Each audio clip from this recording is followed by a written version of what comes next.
پھر اس نے اپنی آنکھیں بند کر کے سر صوفے کی ہیڈ ٹیک پر ٹیک دیا۔ کوئی 5 منٹ کا دورانیہ اسی حالت میں تمام ہوا۔ پھر اس نے اچانک آنکھیں کھول کر مجھ پر گاڑ دی۔ شہریار، تم مستقبل میں کیا کرنے کا ارادہ رکھتے ہو؟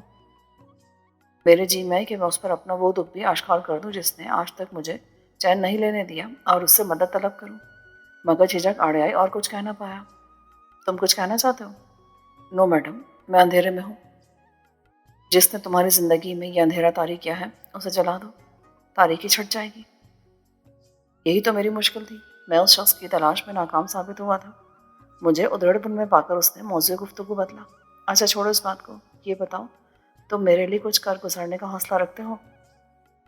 دنیا کا نظام کچھ لو اور کچھ دو پر چلتا ہے۔ اس نے میری مدد کی تھی، اسے حق حاصل تھا کہ اپنی اعانت کی کچھ قیمت بھی طلب کرتی۔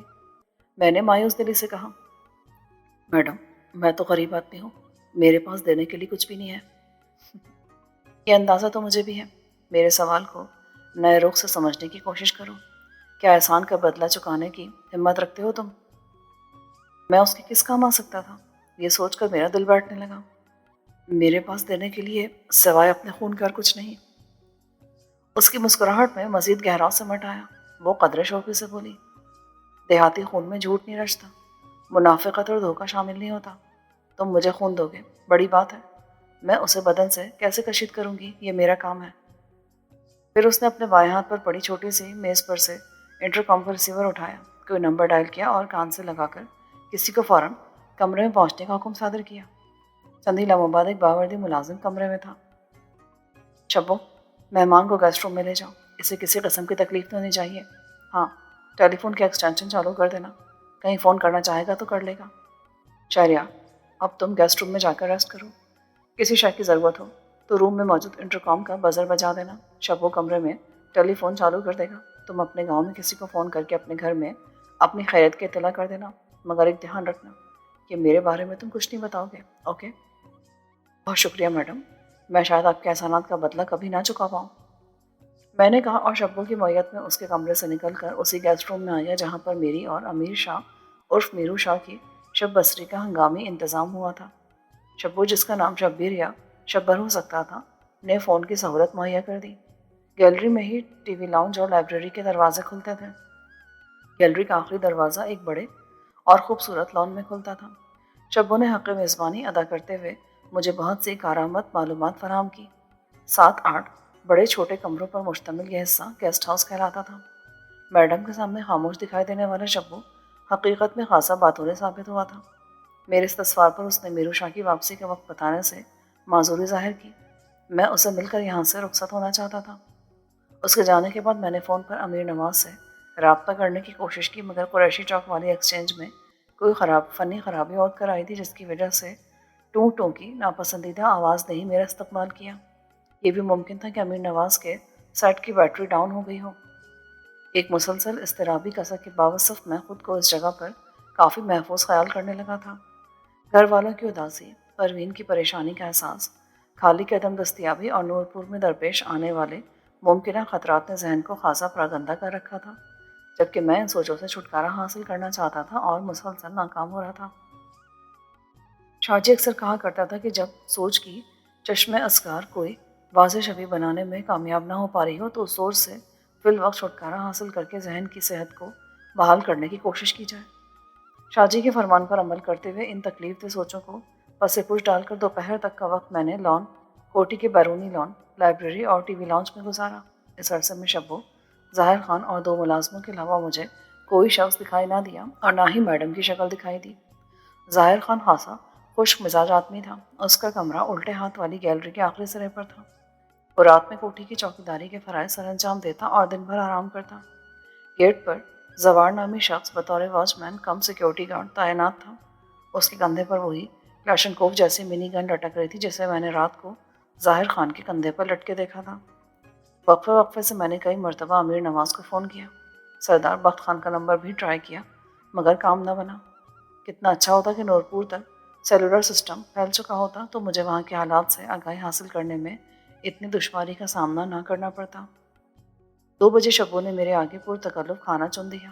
میں نے ڈٹ کر کھایا، چائے پی اور بیڈ پر لیٹ گیا۔ 2-3 گھنٹوں کی نیند نیم گرم پانی کے غسل اور محفوظ ہونے کے احساس کے باعث میری خود اعتمادی اور سوچنے سمجھنے کی صلاحیت کو جلا ملی۔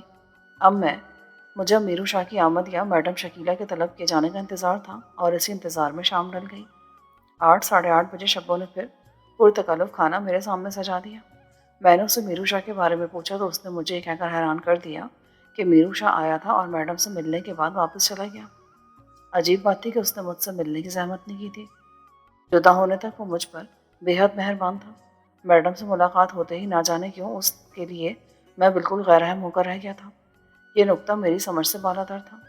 میں نے شبو سے اس کا فون نمبر مانگا، اسے زبانی یاد تھا۔ اس نے ایک پرچی پر لکھ کر اسے میز پر رکھ دیا۔ کھانے کے بعد آپ اس سے رابطہ کر سکتے ہیں۔ میں نے اس کا موبائل فون نمبر ملایا تو اس کی تیز آواز کانوں میں پڑی۔ لاڈے خان، ماڑے کو یاد کرتے ہو ہے نا؟ تم مجھ سے ملے بغیر ہی کیوں چلے گئے؟ ماڑا دھندا بڑا ہی غلط ہوئے ہے۔ پاؤں ملتان میں تو کھوپڑی لاہور میں ہوئے، پر تم فکر کیوں کرے تو؟ میں اکیلا ہوں، بور ہو رہا ہوں، تم وقت نکال کر یہاں آ سکتے ہو تو آ جاؤ، کچھ ٹائم اچھا گزر جائے گا۔ ماڑے کو مت چھیڑو، وقت نکال کر ملنے کے لیے آوت ہو، کسی چیز کی ضرورت ہو تو شبو میاں سے کہوے ہو، وہ اللہ دین کی جن کی طرح فٹافٹ حاضر کر دیوت ہے۔ لاڈے خان موج کرے، میڈم جسے میں چوبے کانٹے زبان سے چن لیوت ہے۔ ہاں، اس کی نان اسٹاپ زبان چل پڑی تھی۔ میں نے ملنے کی استدا کو دہرانے کے بعد ریسیور کرٹل پر ڈال دیا۔ ایک امید بن کر ٹوٹ چلی تھی، اگر خالے نے امیر نواز سے رابطہ کیا تو اسے میرا نمبر مل جائے گا اور یقیناً وہ مجھے فون کرے گا۔ ساتھ ہی یاد آئے کہ امیر نواز کا فون ہی اٹینڈ نہیں ہو رہا تھا تو خالہ اسے رابطہ کیسے کر سکتا تھا؟ گیسٹ ہاؤس کے لان میں کھڑے ہو کر کوٹھی کو دیکھنے سے اس کے حجم اور وسعت کا قدرے درست اندازہ ہوتا تھا۔ نورپور میں خانزادوں کی حویلیوں کو میں نے دیکھ رکھا تھا، ذہن تصور باندھ رکھا تھا کہ ان سے بڑی اور لگژری کوٹھیاں کم از کم اس ملک میں نہیں ہیں، مگر جب میڈم کی اس پراسرار کوٹھی کو دیکھا تو حیرت دو چند ہو گئی۔ میرے محتاط اندازے کے مطابق 3 فلورز پر مشتمل اس عمارت میں کم از کم 40 کمرے تھے۔ گراؤنڈ فلور، جس میں گیسٹ ہاؤس واقع تھا، کسی بیابان کی طرح پرسکون تھا، جبکہ فرسٹ فلور پر نقل و حرکت اور ملی جلی آوازوں کا شور کبھی کبھار سنائی دیتا تھا۔ شبو، ظاہر خان، زوار اور 2 مسکین طبع ملازموں کو میں نے سیڑھیوں کی طرف جاتے ہوئے نہیں دیکھا تھا۔ ظاہر یہی ہوتا تھا کہ انہیں محض گیسٹ روم تک محدود رہنے کی ہدایت ملی تھی۔ شبو اور ظاہر خان بے تکلفی کے ابتدائی مراحل عبور کر رہے تھے، جبکہ باقیوں نے مجھ پر کوئی توجہ نہ دی تھی۔ رات میرے بستر پر کانٹے چنتے ہوئے گزرتی جا رہی تھی، مگر میڈم کی طرف سے بلاوا نہ آیا۔ یوں لگتا تھا کہ وہ مجھے دلاسا دینے کے بعد فراموش کر بیٹھی تھی۔ 11 کے قریب میں کروٹیں بدل بدل کر اکتا گیا اور سست روی سے چلتا ہوا لان میں آ گیا۔ رشیدہ مخملی گھاس او صدا ہو کر سرد رات کی نصف ان کی اپنے اندر سمیٹے میری طرح جاگ رہی تھی۔ میں نے جوتے اتارے اور لان کے آخری سرے تک ٹہلتا چلا گیا۔ جلتے ہوئے بدن کے ساتھ برف پر چلنا بڑا عجیب لگ رہا تھا۔ رات میں ڈٹ کر سویا۔ صبح ناشتے سے فارغ ہوا تھا کہ میرو شان پہنچا۔ وہ خاصا تر و تازہ دکھائی دیتا تھا۔ ہاتھ ملا کر صوفے پر ٹانگیں پسار کر بیٹھ گیا۔ کیوں رہا غنچے، کوئی پرابلم تو نہ ہوا ادھر؟ نہیں، البتہ میں بہت زیادہ بوریت محسوس کرتا ہوں۔ اگر تم میرے ساتھ ہوتے نا تو شاید وقت گزرنے کا پتہ بھی نہ چلتا۔ تم کہاں غائب ہو گئے تھے؟ کہا تھا نا کہ ماڑا کام ہی ایسا ہے، نہ جانے کا پتہ چلا تھا نہ آنے کا۔ ابھی میڈم سے مل کر آوے ہوں۔ کچھ کہا انہوں نے؟ ارے صبر تو کر دے وے 4 کھڑی لاڈے میاں، ذرا دم تو لینے دیوت کے نہیں۔ میرے موافق میڈم بھی لٹو ہو گئی ہے تیرے پر۔ مارے کو آخت ہے کہ لاڈا تو ایک دم نوا نکر ہوئے ہے معشوق کے موافق۔ تیری چاندے کو یہ کنجے، سووے تو ہیرے کی سیج پر، جاگے تو سونے کی چپل پہنے، چلے تو نوٹوں کی گڈیوں پر، نخرے سے پاؤں دھرے۔ اڑے کیا کہنے میڈم کے معشوق کے۔ میں نے اسے بغور دیکھا کہ کہیں وہ مذاق تو نہیں کرا، مگر اس کے چہرے پر ستائش کے جذبات کے علاوہ کچھ دکھائی نہیں دے رہا تھا۔ میں نے اس کی باتوں کو نظر انداز کرتے ہوئے کہا، میں یہاں سے جانے کے بارے میں پوچھ رہا ہوں۔ جانے کو چلا ہی جاوت ہے، پر کچھ باتیں کان کھول کر سنتا جاوے ہے تو۔ وہ ایک دم سنجیدہ ہو گیا اور مجھے اپنے مخصوص انداز میں راز کی باتیں بتانے لگا۔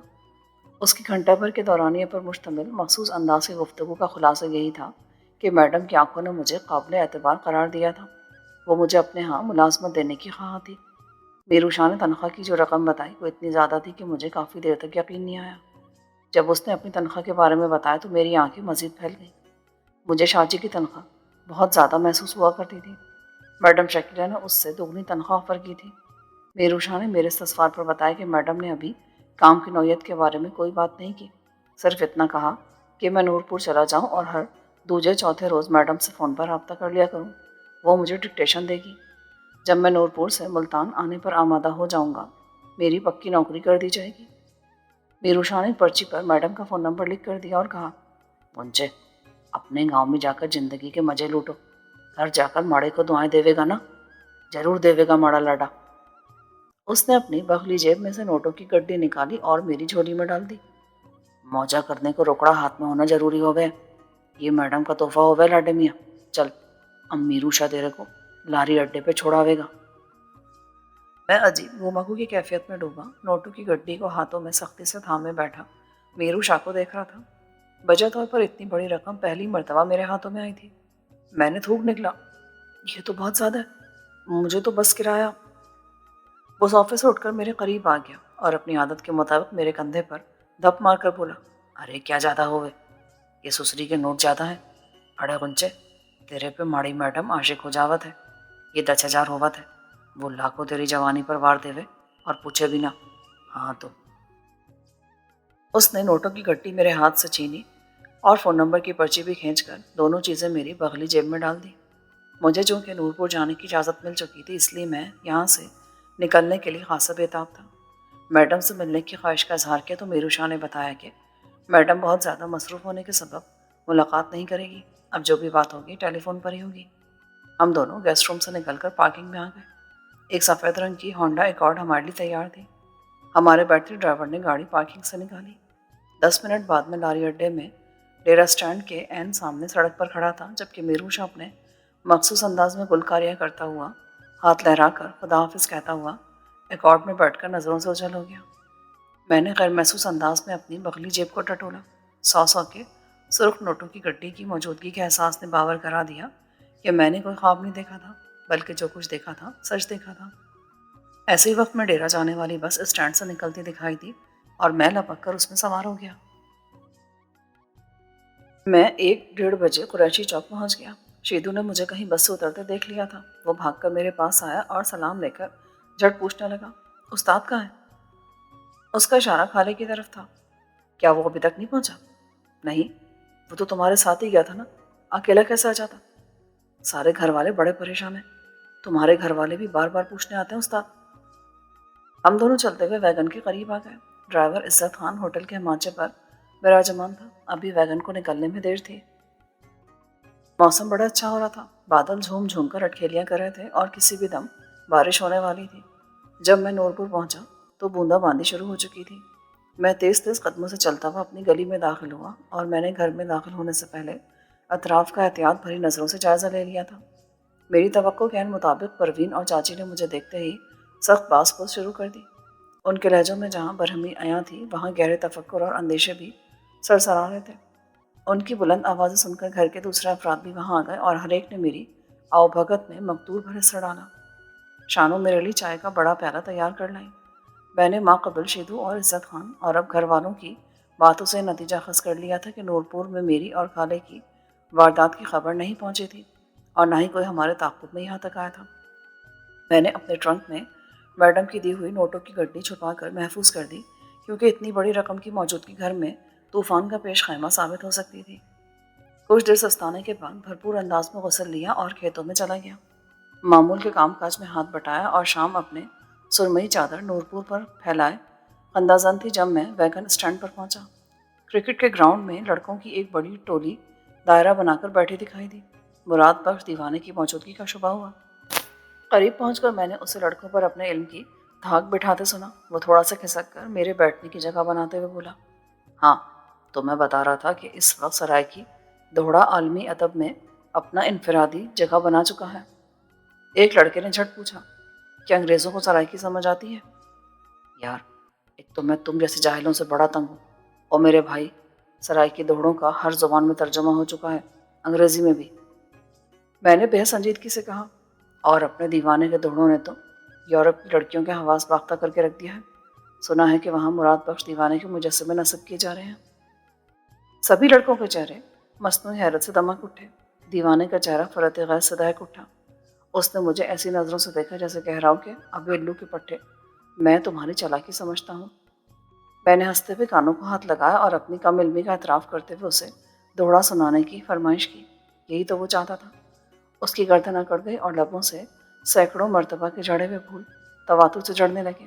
میں نے کچھ دیر دیوانے کے چکنے چپڑے دوہڑے سنے، پھر اس سے جان چھڑا کر خالے کی خبر لینے کے لیے ویگن اسٹینڈ کا رخ کیا۔ ویگن آخری پھیرا لے آئی تھی مگر خالہ نہیں آیا تھا۔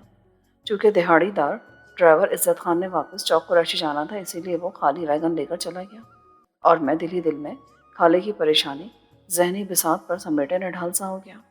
وہ نہ جانے اس وقت کس حال میں تھا۔ آج شاہ جی کے ہاں جانے کی سکت نہ تھی، مگر الگ صبح چہل قدمی کے دوران میں شاہ جی کے نقش پا پر چل رہا تھا۔ میں نے چمنزار جھیل پر ہونے والے بھیانک واقعے کا تذکرہ گول کر لیا اور اس کے تقاضے پر عاشی کے بارے میں حاصل کردہ معلوماتی چارٹ اس کے سامنے رکھ دیا۔